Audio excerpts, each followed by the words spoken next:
Students, हमारा आज का टॉपिक है वेग नियम। आज हम पढ़ेंगे वेग नियम। ये वेग नियम भी हमारा चैप्टर 4 केमिकल काइनेटिक अर्थात रासायनिक बल गति के में ही आता है। अब हम वेग नियम पढ़ेंगे। वेग नियम क्या होता है? वेग नियम ये बताता है कि किसी रासायनिक अभिक्रिया का वेग केवल मंद पद पर निर्भर करता है, तीव्र पद पर निर्भर नहीं करता है। यहाँ हम ऐसी अभिक्रियाओं की बात कर रहे हैं जो अभिक्रियाएँ दो पदों में पूर्ण होती हैं। यहाँ ऐसी अभिक्रियाओं की बात नहीं की जा रही है जो अभिक्रियाएं केवल एक पद में पूर्ण होती हैं। यहाँ केवल ऐसी अभिक्रियाओं की बात हो रही है जो अभिक्रियाएं दो पद में पूर्ण होती हैं। और दो पद कौन कौन से हो सकते हैं? एक पद धीमा और दूसरा पद तीव्र। एक धीमा और दूसरा तीव्र पद। तो रासायनिक अभिक्रिया किस पर निर्भर करेगी? धीमे पद पर या फिर तीव्र पद पर? चलिए मैं आपको बता देता हूँ। कोई रासायनिक अभिक्रिया केवल और केवल धीमे पद पर निर्भर करती है। रासायनिक अभिक्रिया कभी भी तीव्र पद पर निर्भर नहीं करती है। क्यों? क्योंकि तीव्र पद को पूर्ण होने में तो कुछ ही समय लगता है, जबकि अभिक्रिया के धीमे पद को पूर्ण होने में बहुत ही समय लग जाता है। धीमा पद जब तक पूर्ण नहीं होने का है, तीव्र पद कैसे पूर्ण हो जाएगा? और अभिक्रिया को पूर्ण होने में समय लगेगा, तो अभिक्रिया किस पर निर्भर करी? धीमे पद पर, न कि तीव्र पद पर। एक बार डेफिनेशन देख लेते हैं। देखिए इसकी डेफिनेशन, किसी रासायनिक अभिक्रिया का वेग केवल धीमे पद पर निर्भर करता है, क्योंकि तीव्र पद तो शीघ्र ही पूर्ण हो जाते हैं, जबकि धीमे पद को पूर्ण होने में समय लगता है। ये मैं आपको बहुत देर से समझा रहा हूँ और डेफिनेशन भी हमने वही लिखी है। किसी रासायनिक अभिक्रिया के तीव्र पद को पूर्ण होने में बहुत ही कम समय लगता है, जबकि धीमे पद को पूर्ण होने में बहुत ही अधिक समय लगता है। ठीक है। और इसके बाद में इसकी एक रासायनिक अभिक्रिया देख लेते हैं, ये वाली N2G + F2G। ये नाइट्रोजन डाइऑक्साइड है N2 और ये फ्लोरीन है F2। ठीक है। इन दोनों की अभिक्रिया करा देंगे तो बन जाएगा 2NO2F। जब हम इस अभिक्रिया को द्रव्यानुपाती क्रिया के नियम से देखते हैं तो अभिक्रिया का वेग निकल के आता है = K NO2 का स्क्वायर, ये एक्टिव मास है, NO2 स्क्वायर का एक्टिव मास और F2। अब आप ध्यान से देखिए, मगर ये अभिक्रिया जो हमने यहाँ एक ही बार में लिख दी है, एक बार में नहीं होती है। ये अभिक्रिया दो बार में होती है, दो बार में संपन्न होती है। तो अब अभिक्रिया को लिख लेते हैं। पहले N2 अभिक्रिया करता है F2 से और बना देता है N2F और F। अब जो बचा हुआ F है वो अभिक्रिया करता है दूसरे N2 से और दोबारा बना देता है NO2F। ध्यान रखिए, अभिक्रिया तो दोनों को जोड़ने के बाद में यही प्राप्त हो जाएगी, मगर केवल एक N2 अभिक्रिया करता है पहले फ्लोरीन से, दूसरा F2 तो बचे हुए F से अभिक्रिया करता है। तो अभिक्रिया का वेग केवल किन पर निर्भर करेगा? एक N2 पर और दूसरा F2 पर। इन दोनों पर ही निर्भर करेगा। जैसे कि हमने यहाँ लिख भी दिया है कि किसी रासायनिक अभिक्रिया में मंद पद ही वेग निर्धारक होता है, तब वेग R = N2 और active mass of N2 × active mass of F2। ये हमने यहाँ लिख दिया है। तो स्टूडेंट्स, अब हम पढ़ेंगे अभिक्रिया के वेग को प्रभावित करने वाले कारक।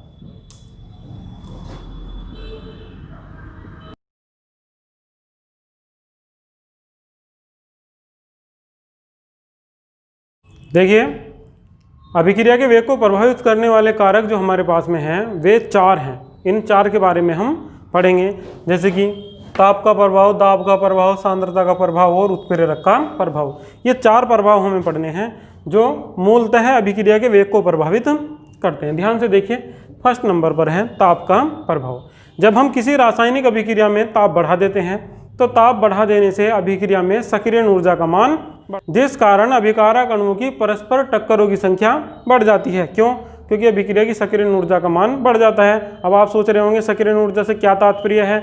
सक्रियण ऊर्जा से मेरा तात्पर्य है, जब हम किसी रासायनिक अभिक्रिया को ताप देते हैं तो अभिकारक पदार्थ ताप ग्रहण कर लेते हैं और उत्तेजित हो जाते हैं, अर्थात उनकी सक्रियता अर्थात उनकी सक्रियण ऊर्जा का मान बढ़ जाता है। सक्रियण ऊर्जा का मान बढ़ जाएगा तो टक्करों की संख्या बढ़ेगी और अभिकारक अणु आपस में जितने ज़्यादा टकराएंगे उतनी ही शीघ्रता से उत्पाद का निर्माण कर देंगे। ताप बढ़ने से अभिक्रिया के वेग का मान बढ़ जाता है। दूसरे नंबर पर हम यहाँ देखेंगे दाब का प्रभाव। दाब बढ़ने से क्या होता है? दाब का प्रभाव, दाब अभिक्रिया के वेग को केवल तब प्रभावित करेगा जब अभिकारक पदार्थ गैस हो। क्यों? क्योंकि दाब लगाने से न तो ठोस का आयतन परिवर्तित होता है और ना ही द्रव का। अतः दाब ठोस या द्रव पदार्थ पर कोई भी प्रभाव नहीं डालता है। मैं आपको एक बार फिर रिपीट कर देता हूँ। दाब का प्रभाव ठोस या द्रव अभिकारकों पर नहीं पड़ता है। दाब से केवल गैसीय अभिकारक ही प्रभावित होते हैं और गैसीय अभिक्रिया का मान ही बढ़ता है। अब थर्ड नंबर पे हमारा यहाँ है सांद्रता का प्रभाव। अब सांद्रता के प्रभाव को देखते हैं। किसी रासायनिक अभिक्रिया का वेग सांद्रता के समानुपाती होता है। किसके? अभिकारक पदार्थों की। अर्थात अभिकारक पदार्थों की सांद्रता का मान जितना अधिक होगा अभिक्रिया उतनी ही तेज गति से होगी। ठीक है, मैं आपको एक बार फिर समझा रहा हूँ। किसी रासायनिक अभिक्रिया का वेग अभिकारक पदार्थों की सांद्रता पर निर्भर करता है। सांद्रता जितनी अधिक होगी अभिक्रिया का वेग उतना ही तेज होगा। या आप यूँ समझ लीजिए कि अभिकारक पदार्थों की सांद्रता बढ़ाने पर अभिक्रिया के वेग का मान बढ़ जाता है। 4th नंबर पर हमारे पास में आते हैं उत्प्रेरक। उत्प्रेरक किसी रासायनिक अभिक्रिया में भाग लिए बिना ही अभिक्रिया के वेग को बढ़ा देते हैं या अभिक्रिया के वेग को घटा देते हैं। अब अभिकारक के ऊपर डिपेंड करेगा कि अभिकारक किस प्रकार का है, धनात्मक उत्प्रेरक है या फिर ऋणात्मक उत्प्रेरक है। किसी रासायनिक अभिक्रिया में उत्प्रेरक डालने पर उत्प्रेरक अभिक्रिया के वेग को बढ़ा देते हैं। उत्प्रेरक दो प्रकार के होते हैं, एक धनात्मक और दूसरा ऋणात्मक। अगर धनात्मक उत्प्रेरक डाल देंगे तो अभिक्रिया के वेग का मान बढ़ जाएगा, परंतु यदि ऋणात्मक उत्प्रेरक डाला जाता है तब अभिक्रिया के वेग का मान घट जाएगा।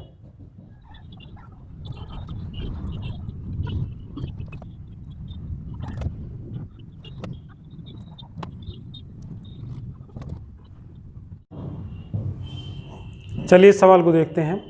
ये सवाल हमें वेग नियम के ऊपर ही दिया हुआ है, या यूँ कहिए ये सवाल हमें वेग के ऊपर दिया हुआ है। सवाल को देखते हैं। एक अभिक्रिया है हमारे पास में R2P और इसमें अभिकारक पदार्थ की सांद्रता 25 मिनट में 0.03 m से घटकर 0.02 m हो जाती है। हमें इसमें औसत वेग की गणना सेकंड तथा मिनट दोनों इकाइयों में करनी है। चलिए सवाल करना शुरू करते हैं। सबसे पहले ये देखिए 0.3 m और 0.2 m क्या है, दोनों के दोनों सांद्रता हैं। तो सवाल में दिया हुआ है प्रारंभिक सांद्रता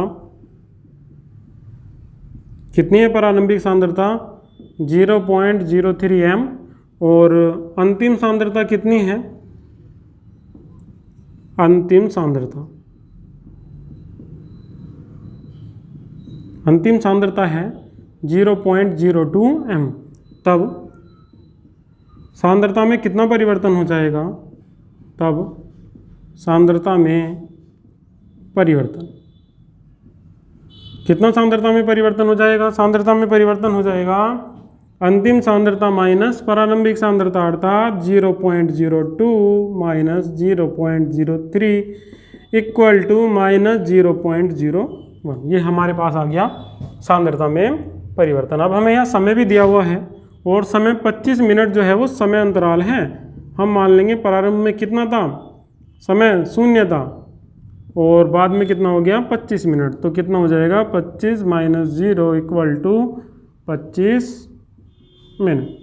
ठीक है, 25 मिनट हो जाएगा, मिनट हाँ हिंदी में भी लिख सकते हैं इसे, 25 मिनट हो जाएगा। अब हमें लगाना है वेग का फॉर्मूला, वेग या दर। आप इसे वेग लिख लीजिए या दर लिख लीजिए, ये बराबर होता है क्या, सांद्रता में परिवर्तन बटे समय अंतराल। तो हम यहाँ लिख देंगे सांद्रता में परिवर्तन बटे समय अंतराल। तो यहाँ लिख देंगे सांद्रता में परिवर्तन बटे समयांतराल, समयांतराल ये लिख दिया हमने यहाँ।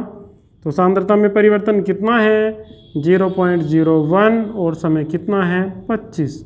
हम क्या काम करेंगे, इसे कन्वर्ट कर लेंगे तो इसे हम 100 लिख देंगे। तो इसे हम लिख देंगे 100 इंटू 1 2 2 जीरो लगा रहा हूँ पीछे, तो 10 की पावर -4 अपॉन 24, इससे इसे डिवाइड कर देंगे 4। तो ये आ जाएगा 4 गुना 10 की पावर -4 और यहाँ वेग का मात्रक आ जाएगा मोल। सांद्रता में परिवर्तन होता है मोल प्रति लीटर मिनट, ये हो जाएगा। अब हमें यहाँ मिनट को काहे में कन्वर्ट करना है, सेकंड में, तो इसे भाग दे देंगे कितने से 60 से। तो 4 गुना 10 की पावर -4 बटे 60, 4 से काट देंगे तो काटने के बाद में कितना आ जाएगा, 4 एकम 4 और 4 पंजे 20 बराबर 1 बटे 15 गुना 10 की पावर -4। या हम इसे लिख सकते थे, इसे मैं फिर दोबारा से इसे 100 कर देता हूँ।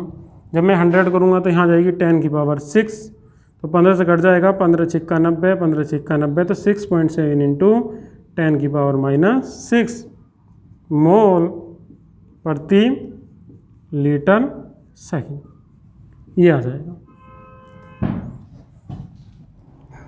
तो स्टूडेंट्स देखते हैं अब हमारे आगे के सवाल। देखिए ये हमारे आगे के यहाँ 2 सवाल इधर दिए हुए हैं और लगभग कोई 3 सवाल इधर हैं, तो अब हम इन्हें कंप्लीट कर लेते हैं। चलिए फटाफट से कंप्लीट करते हैं इन सवालों को, ठीक है। देखिए सवाल में हमें क्या दिया हुआ है, सवाल नंबर 2 में हमें दिया हुआ है अभिक्रिया 2A उत्पाद में A की सांद्रता 10 मिनट में 0.5 मोल प्रति लीटर से घटकर 0.4 मोल प्रति लीटर रह जाती है। इस अभिक्रिया के वेग की गणना कीजिए। हमें अभिक्रिया के वेग की गणना करनी है और सवाल में हमें सांद्रता में परिवर्तन और समय अंतराल दिया हुआ है, तो हम क्या काम करेंगे, आसानी से निकाल देंगे। अभिक्रिया की दर का फॉर्मूला हम इसमें लगा देंगे। तो देखिए क्वेश्चन नंबर 2 का आंसर क्या होगा, क्वेश्चन नंबर 2 का आंसर क्या होगा, इसका आंसर जो दिया हुआ है सबसे पहले उसे लिख लेंगे। अभिक्रिया दी हुई है, अभिक्रिया है क्या है, अभिक्रिया 2A एरो उत्पाद, ये हमारे पास में अभिक्रिया है और हमें ये बता रखा है कि प्रारंभ में की सांद्रता कितनी थी 0.5 मोल और अंत में कितनी रहेगी 0.4 मोल। कब, जब 10 मिनट का समय हो जाता है। तो ध्यान रखिए प्रारंभिक समय कितना था, प्रारंभिक समय हम मान लेंगे 0 और अंतिम समय कितना हो गया, अंतिम समय हो गया है 10 मिनट, अंतिम समय हो गया है 10 मिनट। और ध्यान से देखिए प्रारंभिक सांद्रता कितनी थी, प्रारंभिक सांद्रता थी 0.5 मोल प्रति लीटर और अंतिम सांद्रता कितनी हो गई है भाई, अंतिम सांद्रता हो गई है 0.4 मोल प्रति लीटर। अब हमें पता है दर या वेग का फॉर्मूला होता है, दर या वेग किसके बराबर होता है, दर या वेग बराबर होता है सांद्रता में परिवर्तन बटे समय अंतराल। तो हम यह फॉर्मूला लगा देंगे सांद्रता में परिवर्तन बटे समय अंतराल, सांद्रता में परिवर्तन बटे समयांतराल, समयांतराल ये लगा दिया हमने फॉर्मूला। तो सांद्रता में कितना परिवर्तन होगा भाई, अंतिम सांद्रता माइनस प्रारंभिक सांद्रता, तो 0.4 माइनस 0.5 अपॉन अंतिम समय माइनस प्रारंभिक समय, 10 माइनस 0 बराबर 0.1 अपॉन 10, ये माइनस करेगा यहाँ तो इक्वल टू कितना आ जाएगा माइनस 0.001, ठीक है। इसका मात्रक होता है मोल प्रति लीटर सेकंड, ये मात्रक इसका होता है मोल प्रति लीटर सेकंड, ये इसका मात्रक है। ये हमारा सवाल सोल्व हो गया। चलिए अब देखते हैं सवाल नंबर 3। तो सवाल नंबर 3 में दिया है एक अभिक्रिया है 2A एरो 3C, इसका आंसर देखिए क्या होगा। तो हम अभिक्रिया लिख लेंगे सबसे शुरू में, इसमें 2A से बन रहा है 3C और दिया हुआ है समय 40 मिनट में 0.5 मोल प्रति लीटर से घटकर 0.3 मोल प्रति लीटर रह जाती है। वेग की गणना करनी है, तो इसमें भी हम क्या काम करेंगे, वेग का फॉर्मूला लगा देंगे। वेग बराबर किसके होगा, वेग बराबर होगा सांद्रता में परिवर्तन बटे समयांतराल के, सांद्रता में परिवर्तन बटे समयांतराल, ये लगा देंगे और मान रख देंगे। देखिए अंतिम सांद्रता कितनी है, सवाल में देखिए प्रारंभिक सांद्रता ये है और अंतिम सांद्रता ये है, तो क्या काम करेंगे, अंतिम सांद्रता माइनस प्रारंभिक सांद्रता और समय अंतराल कितना है 40 मिनट लग रही हैं बटे 40 कितना आ जाएगा माइनस का 0.2 अपॉन 40। और अब जब हम इससे इसे डिवाइड करेंगे तो कितना आ जाएगा, इसका डिवाइड करने पे आ जाएगा, डिवाइड कर लेते हैं,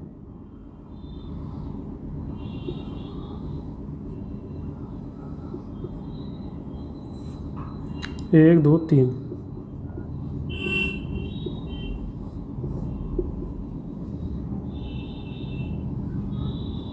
50 गुना 10 की पावर माइनस 3 या बराबर ये हमारे पास में आ जाता है 1 2 3, तो 0.05 मोल प्रति लीटर। ये हमारा इसका आंसर आ जाता। ठीक है, देख लीजिए एक बार, ये आ जाता। चलिए अब देखते हैं सवाल नंबर 4। सवाल नंबर 4 में दिया हुआ है एक बंद पात्र में कोई अभिक्रिया हो रही है, फिर ये एरो 2b + c, ए के विलुप्त होने की दर दी हुई है और dB/dt और dC/dt का मान ज्ञात करा रहे हैं। तो पहले सबसे पहले एक अभिक्रिया लिखिए। क्वेश्चन नंबर 4 का आंसर ले रहे हैं हम, तो यहाँ लिख लेंगे 4th आंसर, 4 का आंसर। 5th और 6th अभी करेंगे, पहले 4th का आंसर दे लेते हैं। तो ये हमारे पास में एक अभिक्रिया है 3a एरो 2b + c। ध्यान से देखिए, यहाँ हमें अभिक्रिया की दर दे रखी है, न कि अभिक्रिया की सांद्रता। तो अभिक्रिया की दर वाला संबंध लगाएंगे और अभिक्रिया के लिए फॉर्मूला बनाएंगे। ध्यान से रखिए, इसकी दर हम मान लेते कितनी, RA, तो इसकी दर आ जाती -RA = ये कितना हो जाता, RB = RC, और जो गुना में होता है वो भाग में चला जाता है, /2/3। और यहाँ जो RA है वो बराबर होगा किसके, D active mass of A upon dt के। RB बराबर होगा किसके, D active mass of B upon dt के। और RC इक्वल होगा D active mass of C upon dt के। ये तीनों वैल्यू हम इसमें रख देंगे, तो यहाँ हमारा समीकरण बन जाएगी -1/3 D active mass of A upon dt। ये हमारी समीकरण बननी शुरू हो गई। और यहाँ आ जाएगा 1/2 D active mass of B upon dt = D active mass of C upon dt। ये हमारे पास में एक समीकरण आ गई। अब ये देखिए सवाल में किसका मान दिया हुआ है और बाकी का और का किसका निकालना है। देखिए हमें केवल ये मान दिया हुआ है -dA/dt = 0.01 मोल प्रति लीटर। इन दोनों के मान पूछे गए हैं। तो सबसे शुरू में केवल आप इन दोनों को लीजिए और इसे 1/3 को, इसे 1/2 को भी इधर ले आइए, तो ये समीकरण बन जाती D active mass of B upon dt = -2/3। या इस माइनस को यहाँ से 1 मिनट हटाइए, यहाँ लगा दीजिए -D active mass of A upon dt। ये हमने बना लिया और 2/3 गुना इसकी वैल्यू रख दीजिए जो यहाँ हमने निकाली है, कितनी है 0.01। जब हम इसमें इसकी 2 की गुना करेंगे तो ये कितना आ जाएगा, ये आ जाएगा 0.02/3 = कितना हो जाएगा, डिवाइड करते चले जाएंगे तो 0.006। ठीक है, 0.00667। ठीक है, ये आ जाएगा मोल प्रति लीटर प्रति सेकंड। ये आंसर इसका आ जाएगा। फिर इसके बाद में इसे और इसे ले लीजिए साथ में, D active mass of C upon D T की वैल्यू आ जाएगी। तो यहाँ हम लिख देंगे इसमें D active mass of C upon D T equal to 1/3 minus D active mass of A upon D T equal to 1/3 into 0.01। जब इससे इसे डिवाइड करेंगे या ऐसे लिख लीजिए, ठीक है, या यहाँ लिख लीजिए 0.0033, ठीक है, मोल प्रति लीटर प्रति सेकंड। ये आ जाएगा। ये हमारा हो गया सवाल नंबर 4। देखिए जिस प्रकार से हमारा सवाल नंबर 4 हुआ है, ठीक इसी प्रकार से हमारा होगा सवाल नंबर 5।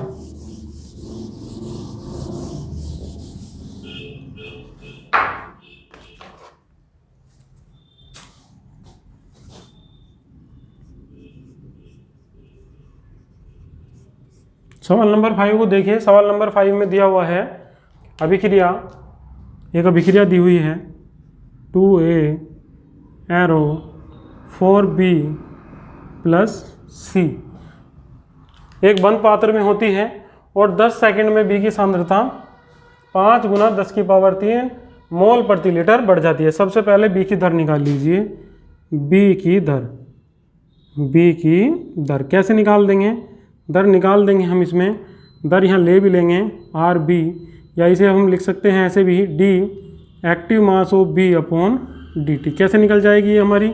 ये निकल जाएगी सांद्रता में परिवर्तन, सांद्रता में परिवर्तन बटे समय अंतराल से, सांद्रता में परिवर्तन बटे समय अंतराल। तो सांद्रता में परिवर्तन कितना होगा? सवाल में दिया हुआ है इतनी सांद्रता बढ़ जाती है। देखिए कोई अंतिम या प्रारंभिक सांद्रता नहीं दी है, ये कहा है कि 10 सेकंड में इतनी सांद्रता बढ़ जाती है। इसका मतलब ये सांद्रता में परिवर्तन है। तो इसकी मान रख देंगे 5 × 10⁻³ और समय अंतराल कितना है? 10 सेकंड दिया हुआ है। 10 से इसकी एक पावर कट जाएगी तो कितना आ जाएगा? 5 × 10⁻² मोल प्रति लीटर सेकंड, ये आ जाएगा मोल प्रति लीटर प्रति सेकंड, ये आ गया। अब इस समीकरण के लिए हम समीकरण बना लेंगे ये वाली, तो यहाँ आ जाएगा -1/2 D active mass of A upon D T equal to 1/4 D active mass of B upon D T equal to D active mass of C upon D T, ये आ जाएगा। अब हमें क्या है? हमें ए का मान बताना है, बी का मान हमने बता दिया। बी के बनने की दर ये है 5 × 10⁻² मोल प्रति लीटर प्रति सेकंड। अब हमें बतानी है ए के विलुप्त होने की दर, तो केवल इन दो को लेंगे, इसे और इसे, और अपना सवाल करना शुरू करेंगे। ये मान हमें पता है, निकाल लिया है हमने, ये हमें निकालना है। ठीक है, ये जब निकालना है बाकी को इधर भेज दीजिए, इसे ही छोड़ दीजिए। तो ये हो जाता हमारा D active mass of A upon D T equal to -2/4 D active mass of B upon D T. 2 से ही 4 कट जाएगा, कितनी बार? 2 बार। तो 1/2 इंटू इसकी वैल्यू रख देंगे, कितनी थी? 5 × 10⁻²। इससे कट जाएगा, आ जाएगा माइनस का 2.5 इंटू 10⁻² मोल प्रति लीटर सेकंड, ये आ जाएगा। ठीक है, ये निकल के आ जाएगी ए के विलुप्त होने की दर।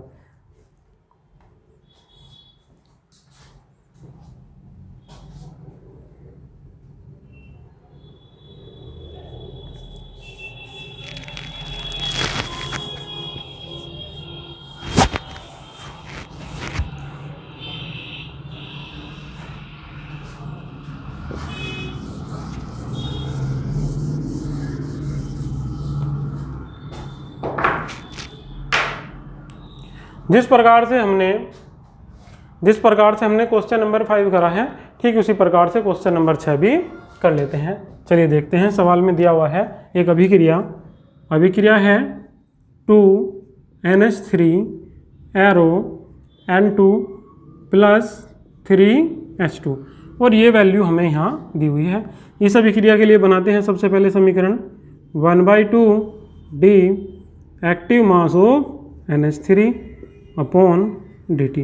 देखिए जो मैंने ये लिखा है ये NH3 के विलुप्त होने की दर है, या RNH3 से हम लिख सकते थे, उसके इक्वल है ये।